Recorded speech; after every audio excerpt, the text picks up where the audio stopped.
So I am going to make a video today on movies that I like and dislike of 2023, which is right here. Okay, so let's get started. With the like movies, there are 10 movies that I liked in 2023 slash loved. So let's get started. Number 10, Blue Beetle. That movie was actually really good. By DC, I was very surprised to see Blue Beetle being that good. I was not expecting it. I don't think anybody was. But Blue Beetle was a very good, comical, action packed film where it will give you that excitement. Where it can give you the enjoyment of the movie, especially with the CGI. The CGI was mind blowing, really, to me anyway. But Blue Beetle barely made it to my top 10 list, and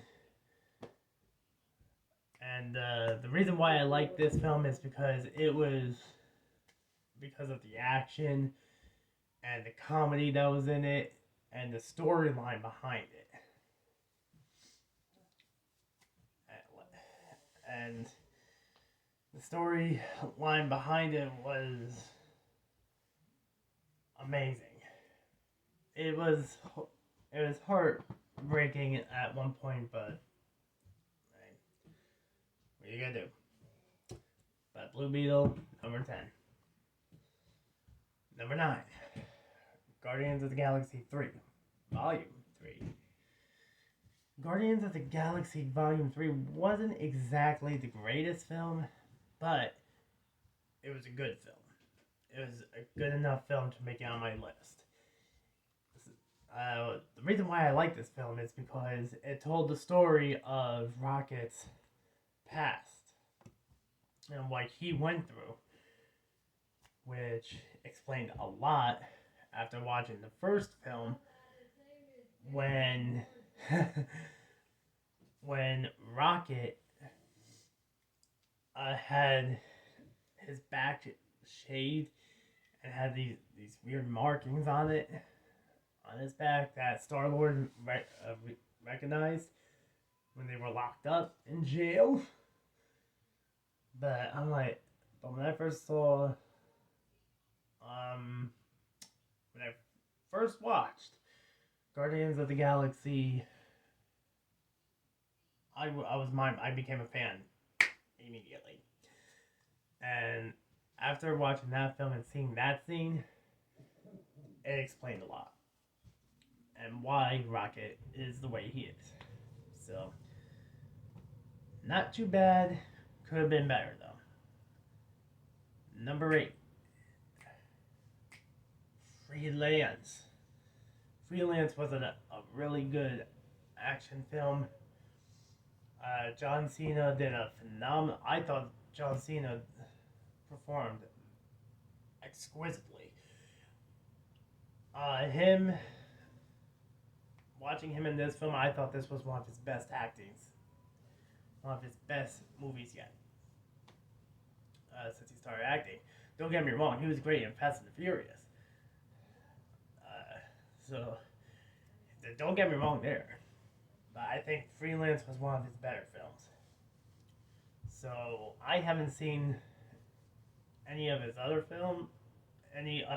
movies, but I would consider Freelance one of his best. The storyline behind it is when he played a character, I believe he played Manson, who was in a helicopter crash with his other brotherly soldiers, who died in a helicopter, who were murdered. Let me rephrase that. Murdered in a helicopter crash because Manson thought it was the president of, I don't even remember the name of the country that was in, but who shot down the helicopter. but it wasn't. And it,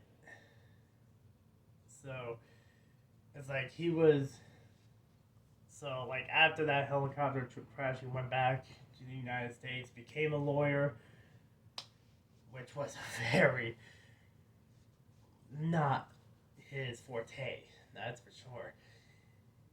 But then he gets a message from one of his old uh, from one of his old pals who was involved in that crash, who survived, was one of the other survivors. He gave him that mission. So, yeah, that was one of his best films. And, yeah. That's why Freelance is on the top 10 of my list. Number 7, Oppenheimer. Oppenheimer was a very good film. It seemed a little slow. It was slow in the beginning, but the whole black and white thing throughout, like, most of the film was like, why? I mean, yeah, flashbacks, okay, whatever. You got flashbacks. But gotta make it in black and white? At first, it was annoying. It was annoying at first. But, yeah. That film was a great film aside from the black and white throughout most of the movie. Oppenheimer got into this mission of creating the atomic bomb, which became America's, well, Japan's, really. Japan's nightmare.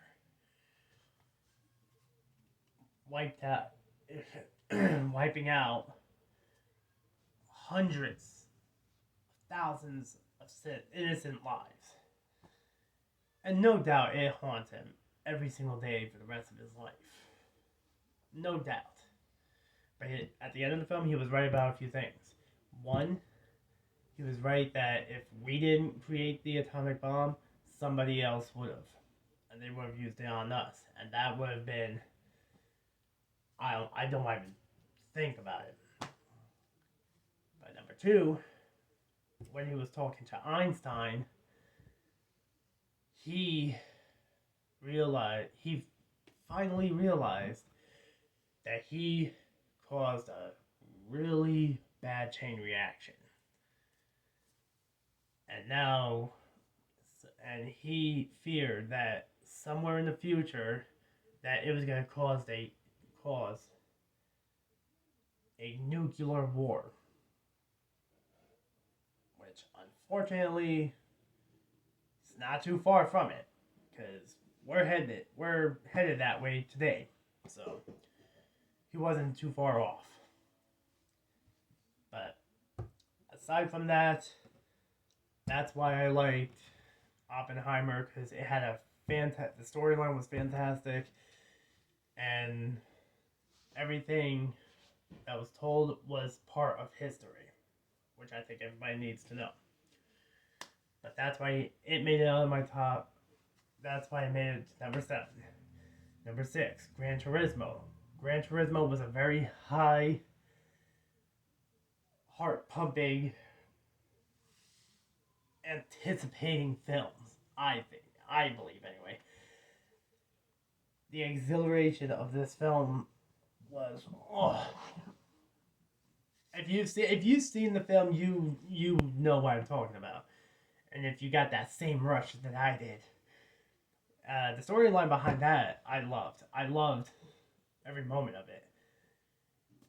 I mean, hey, I think this is how you pronounce the name, Jan something, yeah. Jan? I don't know if I'm pronouncing that right. But anyway, a teenager who played Gran Turismo all his life ended up being a real race car driver, which nobody didn't think that was even possible because everybody thought he was just playing video games and that those are two different things, which I'm not gonna lie, which it is. But when technology increased, it I'm sorry, not increased, improved. When technology improved and we went to stimulations, that anybody could tell you, any gamer could could tell you, that is as close as you can get to reality. Even people who are not gamers. And he was just a teenager. He was a teenager who entered a contest to prove the world wrong that a gamer who played Gran Turismo could become a NASCAR, a race car driver. I don't know why I'm saying NASCAR, but Gran Turismo was one of those inspirational films that can and will inspire other gamers who play the game, especially if they've been playing it all their lives. Yeah, not every single person is gonna make it as a race car driver, but you know what? Hey, if you follow your dream, so. And now, with that being number 6 on the top 10 list, this would be my number.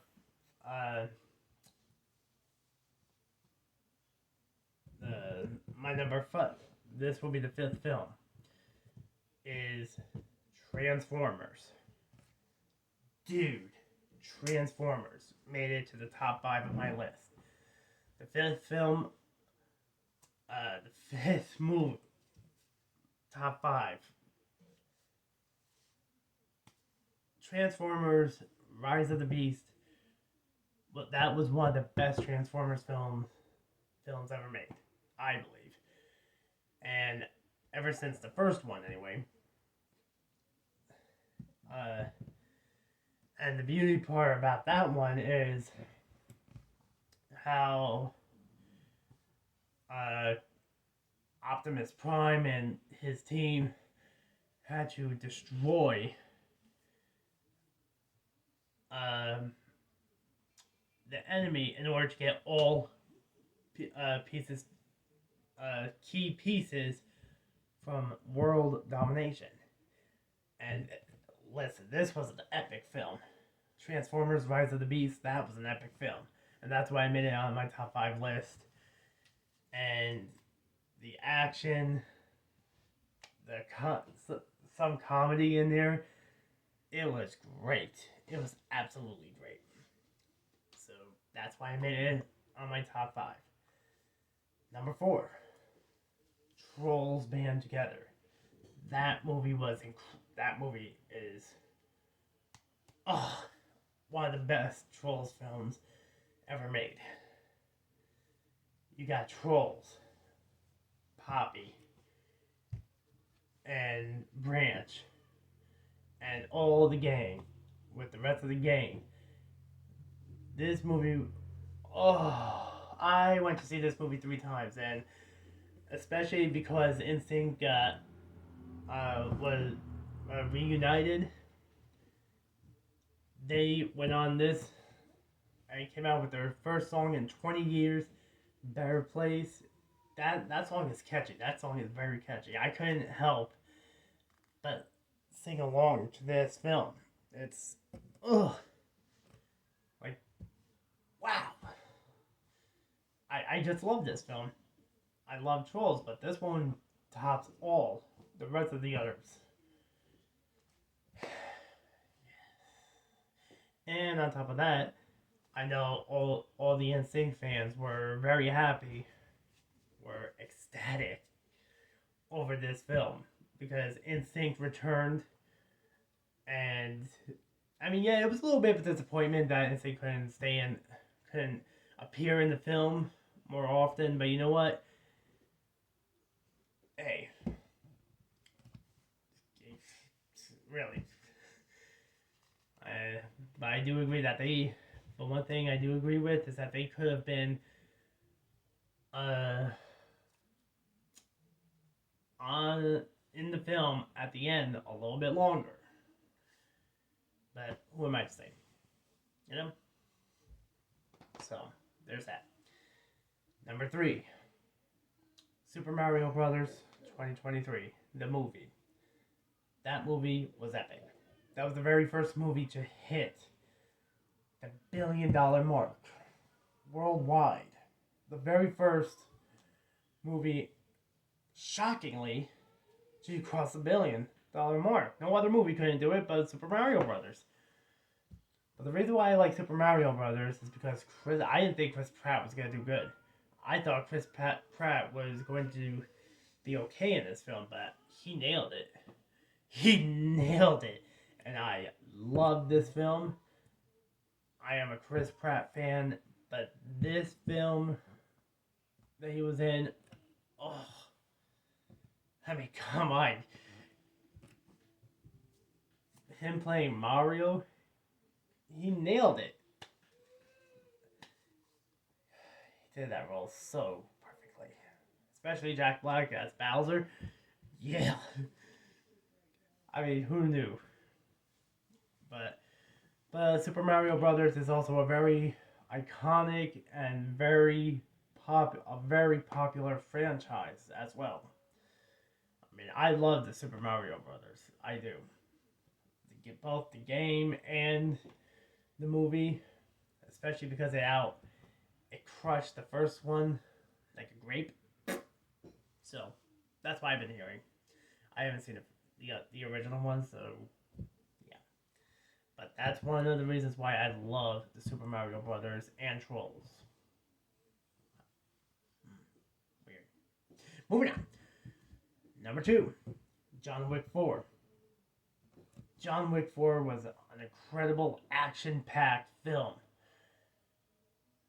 And for them to add one new weapon, although it really wasn't a weapon, it was more like the ammo.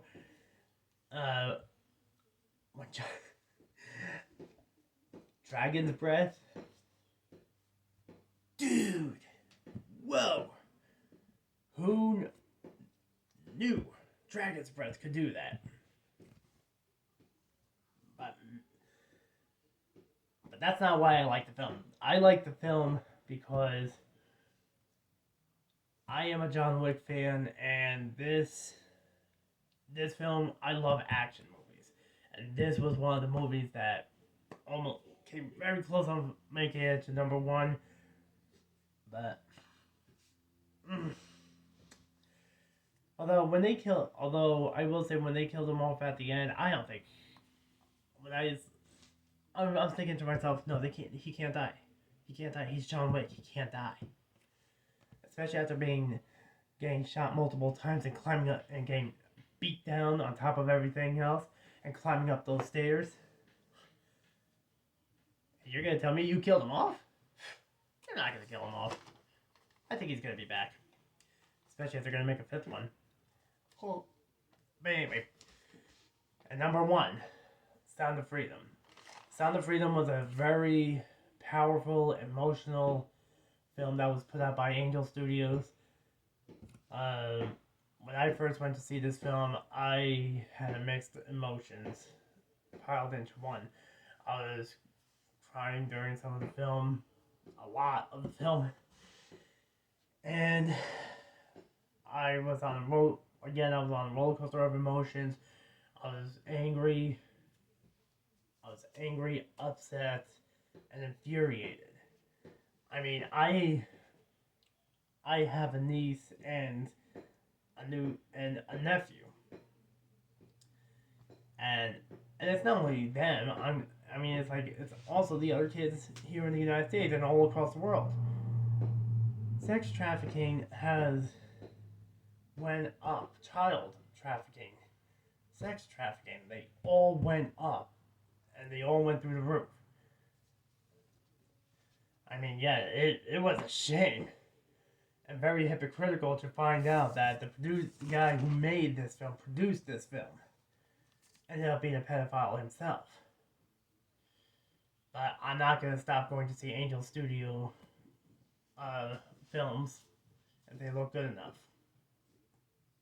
So, but but I would highly recommend, despite the fact of what happened to the producer, I would highly recommend seeing this film. It's available if you have an Amazon Prime account. It's available with Amazon Prime. It just became available with Amazon Prime, but included with Amazon Prime. So if you have Amazon Prime, please watch it. I beg you. But yeah, so that's it. That was my top 10 favorite and loved movies, and I will be making a separate video on my dislike or hated films. So I hope you all enjoyed this video, and yeah, see you in the next one.